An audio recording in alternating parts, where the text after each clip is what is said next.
신토불이라는 말이 한국에서 한참 유행할 때가 있었습니다.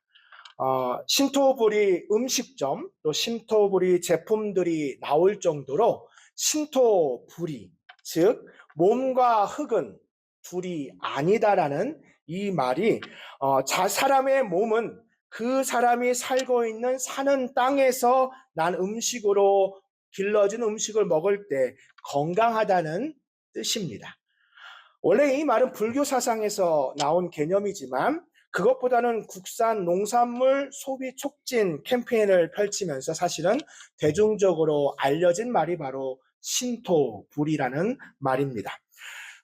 그러나 자연과 인간의 관계에 대한 이 신토불이란 말은 사실은 훨씬 이전에 구약시대부터 있던 말입니다. 자연과 인간의 관계, 그리고 인간의 죄악으로 인해서 자연이 신음, 그 땅이 신음하고 있다는 것은 성경에 일찍 나온 내용입니다. 우리 민수기 35장 34절 말씀, 우리 자막을 보면서 함께 제가 읽겠습니다. 너희는 너희가 거주하는 땅, 곧 내가 거주하는 땅을 더럽히지 말라. 나 여호와는 이스라엘 자손 중에 있음이라. 이스라엘 백성들이 범한 죄를 내가 거주하는 땅, 즉 하나님이 그 거주하는 땅을 더럽히지 말라고 말씀하셨습니다. 창세기 3장에도 보면 아담과 하와가 죄를 지을 때 자연이 저주를 받게 되고, 창세기 4장에도 가인과 아벨의 사건에 있을 때 그 자연이, 그 인간이 거주하는 그 땅이 오염되며 땅이 하늘을 향해 부르짖는다고 말합니다. 즉 인간이 범한 죄이지만 그 인간이 살고 있는 그 땅이 오염되고 그 땅이 하늘을 향해 호소하고 있다라고 말하는 겁니다. 즉 오염된 땅이 하나님께 호소한다는 겁니다. 사실 오늘 본문도 이러한 배경에서 이해해야 합니다. 먼저 오늘 본문에 들어가기 전에 오늘 본문에 대한, 그리고 앞으로 사무엘하에 대해서 좀 알아야 될 점이 있는데, 사무엘하는 원래 시간적 연대기로 보면 사무엘하 20장에서 끝납니다. 시간적 연대기로 보면 사무엘하 20장에서 끝나고 그리고 열왕기상 1장으로 이어집니다. 그렇다면 오늘 본문부터 사무엘하 21장부터 24장은 지금 다윗이 세바의 반란을 물리치고 다시 예루살렘으로 귀환한 이후에 있었던 사건이 아닙니다. 오늘 본문도 다윗의 왕권 초기에 있었던 일로 대부분의 학자들은 보고 있습니다. 그렇다면 사무엘하 21장부터 24장은 시간적 연대기성으로 사무엘하 20장 이후에 있었던 사건이 아니라 사무엘하는 20장에서 끝납니다. 그러나 21장, 22장, 23장, 24장은 부록처럼, 어떤 책에 보면 부록이라고 있습니다. 부록이라고 하는 것은 뭐냐면 시간적 흐름이 있는 것이 아니라 조금 더 추가할 내용이 있기 때문에 그 내용을 추가한 것입니다. 사무엘하는 사실 시간적 연대기로 지난주에 끝이 났습니다. 이제 우리는 사무엘하 21장부터 24장을 보면서 우리가 지금까지 사무엘서를 통해 하나님이 우리에게 주신 은혜를 다시 한번 되돌아보는 시간을 갖도록 합니다. 3년이라는 시간입니다. 정말 긴 시간입니다.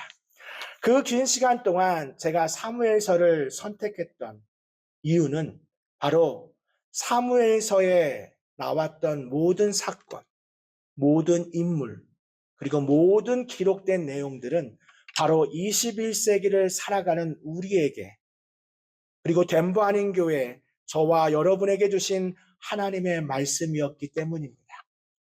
당시에 사무엘서에 기록된 사람들은 하나님께 순종하지 못했습니다.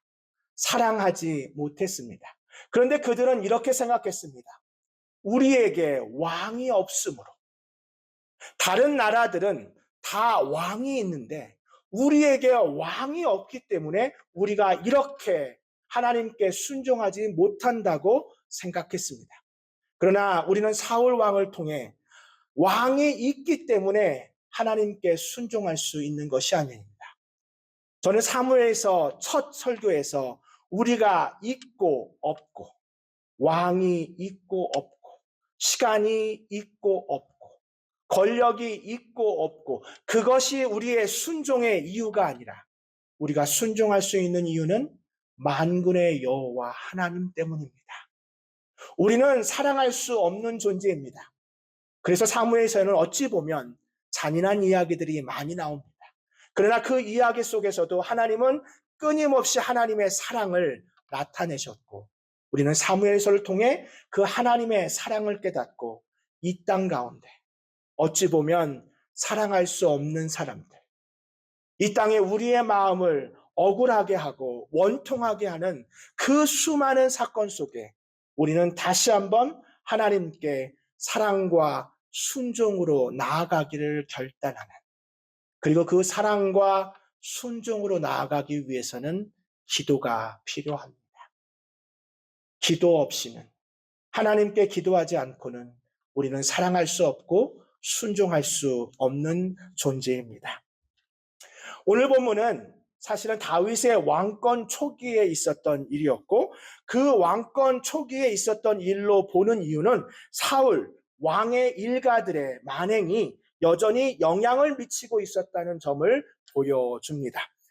이 사건은 사실은 이미 다윗의 왕권 초기에 있었던 일이고, 제가 전에 시므이가 다윗을 향해 저주하면서 너희가 사울 왕에게 행했던 일들 때문에 바로 너가 바로 이렇게 저주를 받는 것이다라고 하는 이유도 바로 오늘 본문을 배경으로 합니다. 오늘 본문은 다윗 왕권 초기에 있었던 일입니다. 다윗 왕권 초기에 갑자기 기근이 생깁니다. 기근이라고 하는 것은 아마도 그 당시에 놓고 보면 가뭄, 즉 물이 내리지, 비가 내리지 아니했던 걸로 봅니다. 한 해는 그렇게 견뎌낼 수 있습니다. 그런데 그것이 한 해, 두 해, 3년이 지나도록 그 땅에 기근이 있었습니다. 다윗 왕은 모든 왕권의 그 초기에 하나님께 기도하는 사람이었기 때문에 다윗은 이 점을 이상하게 생각했습니다. 하나님께서 분명 모든 나라의 전쟁에서 그 승리케 하신 하나님, 어디를 가든지 이기게 하신 하나님이 왜 나의 왕권의 그 초기에 이렇게 기근이 임해서 1년도 아니고 3년 동안 기근이 생길까? 그때 다윗은 그동안 그렇게 늘 했던 것처럼 우림과 둠밈을 통해, 우림과 둠밈은 제사장이 입던 에봇이라고 하는 제사장 옷에 달려있는 것으로 하나님의 뜻을 물을 때 하나님께서 말씀하시는 방법 중에 하나입니다. 그래서 다윗은 우림과 둠밈으로 하나님께 묻습니다. 하나님, 이 땅에 왜, 하나님의 땅 이스라엘에 왜 기근이 그것도 1년도 아니고 2년, 3년 지속됩니까? 그러자 하나님께서 이렇게 대답하십니다. 그것이 오늘 보면 1절에 하나님께서 이렇게 말씀하십니다. 내가 사울과 피를 흘린 그의 집으로 말미암음이니 그가 기브온 사람을 죽였음이니라. 다윗은 하나님의 뜻을 물었고 다윗에게 하나님은 응답하셨습니다. 그런데 그 이유가 바로 사울 왕의 집안이 흘린 피 때문이라고 말하고 그가 기브온 사람에게 행한 일 때문이라고 말합니다. 성경은 안타깝게도 이 사건을 담고 있지는 않습니다. 사울 왕이 기브온 사람들을 어떻게 했는지에 대한 어떠한 내용도 사실은 기록되어 있지 않습니다. 그러나 오늘 본문을 통해 우리가 한 가지 확실하게 알 수 있는 사실은 사울 왕이 어찌된 이유인지 모르지만 그가 그 생각에 스스로 생각하여 내가 이스라엘 백성들을 위해서 무언가 하나, 업적을 하나 행해야겠다는 생각에 기브온 사람들을 쫓아내고 학살했습니다. 우리가 여호수아를 통해서 수요일 날 여호수아를 통해서 우리가 기브온 사람들에 대해서 배웠습니다. 기브온 사람들은 원래 가나안 사람들이지만 그들은 이스라엘과 전쟁을 하고 싶지 않았기 때문에 그들에게 우리는 당신들과 싸울 필요가 없다는 이유로 물론 거짓말을 했지만 그 거짓말을 통해서 우리는 당신과 싸울 사람이 아니라 우리는 멀리 이방에서 온 사람들입니다라고 말했고, 그 당시에 이스라엘의 수령들은 그 말을 그대로 믿고 그들과 언약을 맺습니다. 이것이 나중에 큰 문제가 생깁니다. 그러나 여호수아는 그들을 하나님과 맺은 이 언약을 파괴할 수 없기 때문에 그들을 그냥 이스라엘 땅에 거주하게 살면서 하나님의 성전을 당시에는 성막이었죠. 물 깃는 사람들로, 일을 하는 사람들로 함께 하면서 이스라엘 백성들과 거주합니다. 그런데 사울 왕이 어찌된 영문인지 그들을 쫓아내고 그리고 그들을 학살했습니다. 일부 학자들은 아마도 사울 왕의 영토와 기브온 주민들의 영토와 관련이 있다고 보는 학자도 있습니다.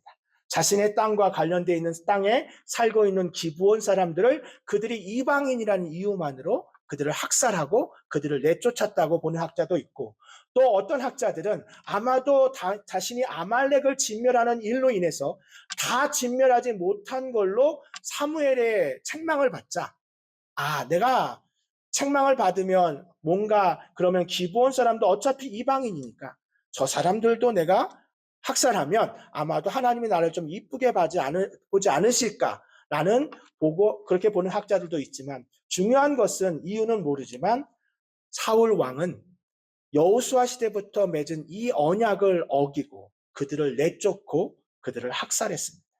하나님은 그들의 호소를, 그들의 억울함을 들으셨고 다윗 왕의 초기에 이 문제를 해결하셨습니다. 이 문제 해결을 통해 저는 사랑과 순종에 있어서 가장 중요한 진정한 기도 응답이라는 제목으로 하나님의 은혜를 나누고자 합니다. 첫 번째로, 진정한 기도의 응답은 하나님 아버지의 마음을 아는 겁니다. 기도 응답은 내가 원하는 것을 얻는 것이 기도 응답이 아니라 하나님의 마음, 하나님이 지금 어떤 마음을 가지고 계신지를 아는 것입니다. 하나님은 하나님의 방법대로 움직이십니다. 때로는 우리의 기도에 응답하시는 하나님이지만 때로는 하나님께서 기다리라고 말씀하실 때가 있습니다. 그 기다림이 얼마나 오래 걸릴지는 아무도 모릅니다. 그러나 하나님은 그 기간 동안 우리가 답답함과 하나님을 향한 불신과 하나님 왜 내 기도를 들어주지 않으시, 차라리 그럴 바엔 기도하지 않는 것이 낫겠다라고 보는 마음이 아니라 그 기간 동안 우리는 하나님 아버지의 마음을 알게 됩니다. 모든 날이 감사하다라는 책에 분당 만나교회 김병삼 목사님이 간증처럼 쓰신 내용이 있습니다. 그것은 이제 당시의 아버님이죠. 김병삼 목사님의 아버님도 목사님이셨는데 그 아버님이 개척교회에 있을 때 있었던 일을 있었던 일을 책에 기록했었습니다. 그 당시에 그 책에 보면 32년 전에 돌아가신 아버지가 사남매를 데리고 교회로 이제 데려가셨습니다. 그러면서 이렇게 말했습니다. 내 평생, 그 당시에는 개척하기 전입니다. 내 평생에 하나님께 교회를 개척을 꼭 하고 싶은데 밤새 한번 우리 온 가족이 기도하고 결정하자. 전 참 이 점에서 저도 좀 깨달음이 있었습니다. 우리가 많이 어떤 하나님의 일을 결정할 때 우리 뜻대로 결정할 때가 많습니다. 우리가 우리 자녀들을 불러놓고 우리가 함께 좀 기도하자, 우리가 하나님의 뜻을 묻고 함께 좀 기도하자라는 점을 잘 안 하는 것 같습니다. 우리 아이들은 아직 어려, 우리 아이들은 아직 잘 몰라라는 생각을 가질 때가 있는 것 같아요. 그러나 우리도 함께 기도할 때 그때 하나님께서 개척을 하는 마음을 가족들에게 주셨고, 그때부터 아버지는 개척을 시작하셨고 그 사남매가 그 교회 전체에 성가대에 한 파트씩 맡아서 그렇게 성가대를 시작하고 그렇게 교회를 하는 중에 하나님께서 그 교회 가운데 천막을 처음에 빌려서 교회를 했는데요. 그 교회에 하나님께서 이제 은혜를 주셔서 교회가 좀 성장하게 되었고, 목사님이 이제 교회를 이제 지으려고 했던 딱 그때가 이제 97년도에 IMF가 터집니다. 막상 이제 교회를 분당에 이제 제법 크게 지었는데 짓고 나니까 IMF가 터지고 어려움이 생기고 그러면서 모든 교인들도 지쳤고 조금 성장했고 부흥했던 교회가 한순간에 빚에 허덕이게 되었습니다. 그러면서 이제 많은 이제 아버님도 그 목사님 아버님도 탈진하셨고 결국 또 나중에는 이제 뇌졸중까지 오셔가지고 쓰러지셨습니다. 그런 이들 가운데 얼마나 답답했겠어요. 아버님이 개척하신 것도 그래도 함께 했는데 하필 무리하게 교회를 짓게 되면서 그런 일이 생겼습니다. 그런데 그렇게 강단에서 함께 울면서 강단 앞에 부르짖고 있을 때 그 강단에서 이 말씀을 하나님께서 주셨다고 합니다. 그 가족에게 주신, 특별히 김병삼 목사님의 아버님과 그 가족에게 주신 말씀입니다. 새벽 예배를 마치고 눈물을 흘리면서 기도를 하고 있는데 하나님께서 이렇게 말씀하셨다고 합니다. 김 목사야, 버스가 종점에서 출발할 때 꽉 차더냐? 버스는 가다 보면 찬다. 처음부터 버스 차지 않는다. 어디 버스가 종점에 가야 가지. 종점에서 다 처음에 출발할 때 버스 차지 않잖아요. 그 마음을 주셨대요. 근데 그 말이 어떻게 보면 그냥 평범한 말일지 모르지만 그 가족 전체에게 하나님이 주신 마음을 깨닫게 되었고 지금은 힘들지만 우리가 하나님께서 주신 이 마음을 붙들고 우리가 이 어려움, IMF 위기를 극복하며 함께 믿음으로 나아가자고 했을 때 지금 분당 만나교회는 사실 엄청 큰 대형교회로 성장하고 하나님께서 그 교회, 그 당시에는 힘들었지만 하나님께서 주신 그 아버지의 마음을 깨닫고 믿음으로 나아갈 때 하나님의 역사를 보게 됩니다. 당시에는 왜 그렇게 무리하셨을까? 왜 그렇게 힘든 일을 선택하셨을까 할 수 있지만 우리가 기도할 때 하나님은 아버지의 마음을 우리에게 주시는 줄 믿습니다. 진정한 기도 응답은 하나님 아버지의 마음을 아는 겁니다. 두 번째로 진정한 기도 응답은 관계 회복이 수반되어야 합니다. 진정한 기도의 응답은 관계 회복이 수반되어야 합니다. 오늘 본문에 제가 말씀드린 것처럼 이 하나님께서 그 땅에 기근을 주신 이유는 바로 사울 왕과 기브온 주민 사이의 관계였고 기브온 주민들은 여호수아 시대부터 살아왔던 그 땅에 하루아침에 사울 왕가로 인해서 학살을 당했고 쫓겨나게 된 것입니다. 그들은 하나님께 호소했습니다. 그들은 성막에서 물 깃는 일을 하면서 하나님의 일을 자기는 하나님을 선택했는데 어떻게 우리에게 이렇게 억울한 일이 생길 수 있는지 이스라엘이 어떻게 우리에게 그 언약을 그렇게 하나님의 백성이면서 그렇게 언약을 깨고 우리에게 그렇게 할 수 있었는지 하나님께서는 그들의 기도를 응답하셨습니다. 그리고 그 땅에 기근을 통해 다윗 왕이 그 사건을 알게 된 것입니다. 사울은 높 제사장들을 학살했던 것처럼 그의 왕권 초기에 성경에는 다 이유가 나오지 않지만 사울 왕은 자신의 땅과 관련해서 기브온 주민들이 못마땅했던 것 같고 그리고 자신의 왕권에 도전이 되는 그 무엇이 어떤 것이든 그런 학살을 했던 것입니다. 우리가 하나님 앞에 기도할 때 우리는 먼저 우리가 하나님의 사람들과의 관계를 떠올려야 합니다. 예수님께서도 이렇게 말씀하셨습니다. 우리 마태복음 5장 23절 말씀 우리 자막을 보면서 함께 같이 읽겠습니다. 그러므로 예물을 제단에 드리려다가 거기서 내 형제에게 원망 들을 만한 일이 있는 것이 생각나거든 예물을 제단 앞에 두고 먼저 가서 형제와 화목하고 그 후에 와서 예물을 드리라. 여기서 예물을 드리고 제단에 간다는 것은 오늘날로 말하면 예배를 말합니다. 우리가 하나님 앞에 예배할 때 내 형제에게 원망 들을 만한 일이 생각나거든. 그 예물을 일단 제단 앞에 두고 먼저 가서 형제와 화목하고 그 후에 와서 예물을 드리라. 하나님께서는 예배자의 그 예배자를 하나님 앞에 나온 예배자의 모습도 중요하지만 그 전에 일주일 동안 어떤 모습으로 이곳에 섰는지도 하나님은 보십니다. 우리가 하나님 앞에 이곳에 거룩하게 서 있지만 우리가 지난 한 주 동안 혹시라도 우리 형제에게 자매에게 잘못한 일이 원망될 만한 일이 생각나면 우리는 그 일을 먼저 하나님 앞에 회개해야 합니다.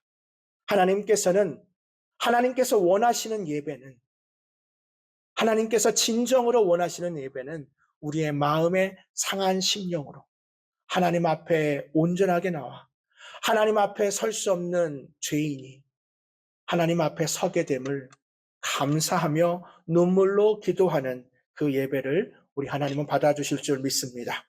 한옥 목사님이 쓴 사라질 때까지 기도하라는 이 책에 보면 감정과 분노에 대한 이야기를 좀 다루셨는데 특별히 사무엘서에 그 감정과 분노에 대해서 많이 다뤘습니다. 사무엘서에는 사람의 감정과 그 감정에 일어난 사건들이 많이 나옵니다. 우리가 잘 아는 다윗도 그렇게 하나님의 뜻을 묻던 다윗도 분노할 때가 있었고 그렇게 하나님께 기도했던 다윗도 하나님께 묻지 않고 블레셋 땅으로 갔던 일도 있습니다. 그 책에 보면 우리가 알고 있는 병들의 60% 이상이 감정적 스트레스로 인해서 생긴다고 합니다. 우리가 생기는 육체의 병은 우리의 육신의 병은 감정적인 스트레스로 인해서 대부분 생긴다고 합니다. 즉 우리 안에 있는 마음이 중요한데 그 중에서 가장 중요한 것 중에 하나가 분노라고 합니다. 혹시 우리 마음속에 지금 분노가 있다면 그 분노를 하나님 앞에 내어놓기를 바랍니다. 크리스천이, 기독교인이, 그리스도인이 가장 그리스도인답지 못할 때가 있습니다. 바로 가슴 속에 형제를 향한 분노가 있을 때입니다. 마음속에 형제를 향한 분노가 있을 때 그리스도인은 가장 그리스도인답지 못합니다. 그것은 어떤 직분자도 심지어 목회자도 다윗도 상관없습니다. 어떤 신실한 그리스도인도 그 마음에 분노가 생기기 시작하면 그 순간부터는 그는 그리스도인다운 모습이 아니라 그 분노를 표출할 수 있는 방법만 찾게 됩니다. 내가 이 분노를, 이 원통함을 해결하지 않고는 나는 하나님 앞에 설 수 없다라는 마음을 가지게 된다는 겁니다. 사랑하는 성도 여러분, 노하기를 더디하는 자는 용사보다 낫다라고 했습니다. 우리의 마음속에 혹시 노함이 있다면 그 노함이 누구를 향한 것이든 먼저 그 노함을 하나님 앞에 내려놓고 말씀 앞에 서기를 주님의 이름으로 축원합니다. 마지막으로 간절한 기도는 하나님의 마음을 움직입니다. 진정한 기도, 간절한 기도는 하나님의 마음을 움직입니다. 우리가 기도할 때 진정한 기도라고 말하는 것은 바로 간절함이고 그 간절함은 하나님의 마음을 움직입니다. 오늘 어찌 보면 사울 왕가에 대한 하나님의 그 심판 속에도 하나님은 한 여인에 주목하셨습니다. 그 여인은 오늘 본문의 마지막에 등장하는 사울의 첩인 아야의 딸 리스바입니다. 아야의 딸 리스바는 사울의 첩입니다. 근데 그 첩에서 나온 두 아들과 그리고 사울에게는 두 딸이 있었는데요. 한 딸은 우리 메랍이라고 하는 큰 딸이 있었고 그 다음에 미갈, 우리 다윗의 아내였던 미갈과 메랍. 근데 그 메랍 사이에서 나왔던 5 아들, 그래서 그 7 아들을 기브아 주민에게 줍니다. 그래서 기브아 주민들은 그 하나님 앞에 그 억울함을 그들에게 목을 매는데 그때 그 시체를 아무도 건들지 못하게 했습니다. 그것이 왕의 명령이었습니다. 그런데 그때 사울의 첩이었던 리스바가, 아야의 딸 리스바가 오늘 본문에 보면 그 시체를 곁에 섭니다. 왕의 명령 없이는 그 시체를 거둘 수가 없습니다. 그게 그 당시에 보여줬던 고대 근동의 모습이었습니다.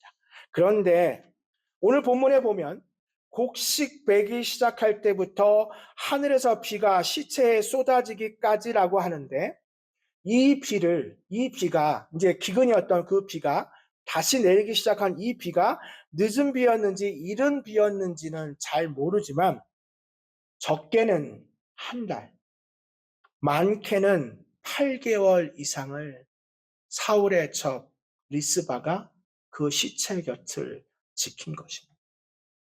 그리고 성경은 그 일이 다윗 왕에게 알려졌고 다윗 왕은 그 사울의 첩 리스바의 일로 인해 사울 왕 그리고 요나단 사실 사울 왕과 요나단은 사무엘상 31장에 길보아산 전투에서 전사합니다.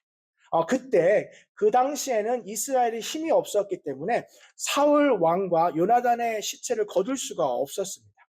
그럴 때 이제 길르앗 야베스 사람들이 그들이 목숨을 걸고 사울 왕과 요나단을 지키면서 그 시체를 이제 에셀나무 아래에 장사했는데 이제 비로소 다윗 왕이 그 뼈까지 가지고 와서 다시 이제 함께 묻게 되는 일이 생긴 겁니다.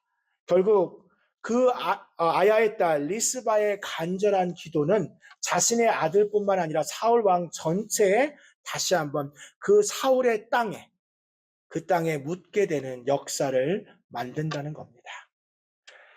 간절한 기도, 진정한 기도는 하나님의 마음을 움직입니다. 제가 뭐 성대가 좋은 편은 아닙니다. 뭐 아실지 모르겠는데요. 제가 다른 기관에보다는 목이 좋은 편은 아닙니다. 그래서 제가 사실은 몸이 좀 안 좋으면 가장 먼저 목이 신호를 보냅니다. 아마 여러분도 다 경험하셨을 텐데요. 자기가 몸이 제일 약한 부분에 항상 몸이 안 좋을 때 그 부분에서 증상이 나는 것처럼 저는 이제 목이 좀 안 좋은 편입니다. 그런데도 불구하고 제가 주일 예배 때는 그렇게 기도하지 않지만 수요 성령 집회 때는 또 새벽에는 제가 목청을 다해서 기도합니다.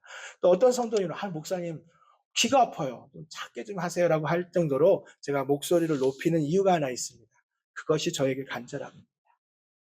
제가 하나님 앞에 제 간절함을 드러낼 때가 있는데 그것이 바로 목노와 눈물로 기도할 때입니다.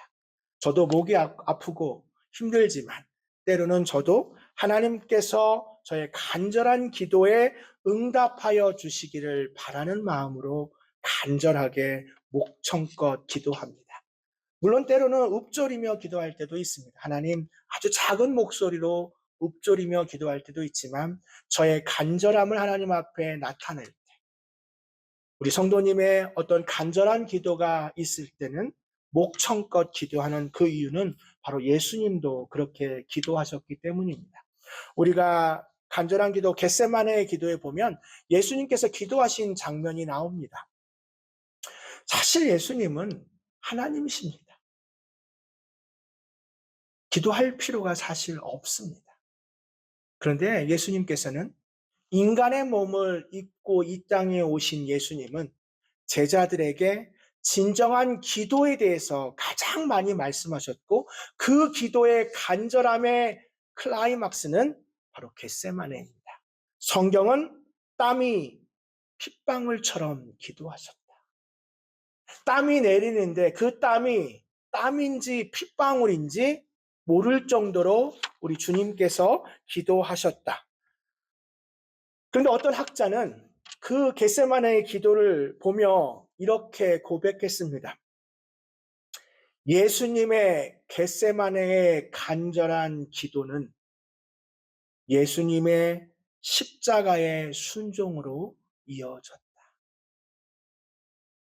예수님께서 우리의 죄 때문에 다른 사람, 자신 때문이 아니라 우리의 죄 때문에 가장 고통스러운 인간의 몸으로서 도저히 받을 수 없는 형벌을 몸소 감당하시기 위해 우리 주님께서는 겟세마네에서 땀이 핏방울 되도록 기도하셨던 것은 그 간절한 마음이 하나님의 마음을 알게 되고 그 간절한 마음이 하나님의 뜻에 순종하게 되고 그 간절한 마음이 하나님의 마음을 움직이는 것입니다. 그래서 필립스 브룩스는 이렇게 말했습니다. 우리 자막을 보면서 같이 함께 읽겠습니다. 우리는 그저 인간이고 하나님은 하나님이시라면 기도 없이 사는 것은 단순히 끔찍한 일이 아니라 지극히 어리석은 일입니다. 기도 없이 사는 것은 끔찍한 일이 아니라 그뿐만 아니라 지극히 어리석은 일입니다. 그러므로 오늘도 진정한 기도로 하나님의 뜻을 발견하고 하나님의 마음을 움직이는 우리 모두가 되기를 주님의 이름으로 축원합니다. 기도하겠습니다.